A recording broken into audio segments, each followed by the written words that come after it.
Bonjour, aujourd'hui je suis chez Hamac avec Clémence et Florence, donc de la marque Hamac, qui vont nous expliquer un peu comment fonctionnent ces couches lavables et qu'est-ce qu'elles ont de si extraordinaire. Alors Clémence, comment ça marche ces couches lavables? Raconte. Eh ben alors c'est hyper facile.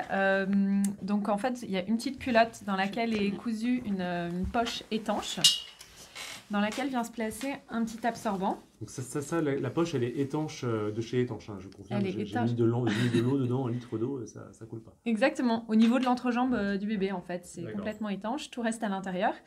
Un petit absorbant qui va absorber 3 heures et qui peut être en microfibre ou coton bio.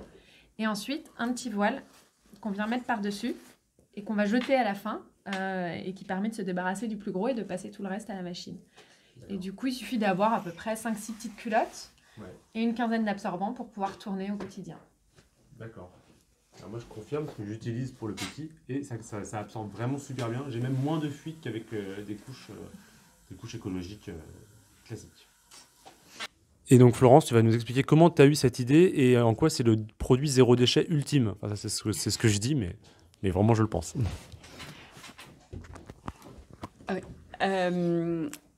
L'idée d'Hamac est venue de... Enfin, j'étais jeune maman, j'avais des enfants, je me rendais compte que je jetais beaucoup de couches jetables. Et en fait, en gros, un enfant est changé 5000 fois, donc ça fait quasiment une tonne de déchets. Donc j'étais un peu consciente de ce truc-là. Et en tant que designer industriel, je supporte pas qu'on crame la matière première pour rien.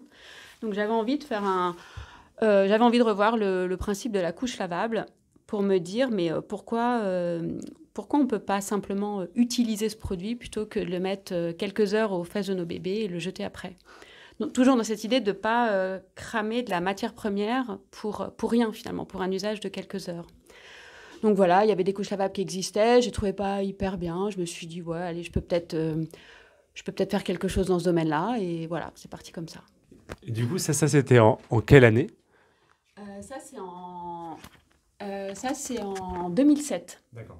En 2007, j'ai fait à peu près peut-être 100, 150 prototypes, mes enfants étant des cobayes à cette époque-là.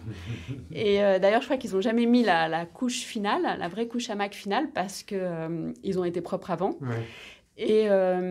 Et donc, voilà, on a mis... voilà, ça fait presque une petite dizaine d'années maintenant que c'est sur d'autres bébés et que ça fonctionne bien. Ouais. Merci beaucoup.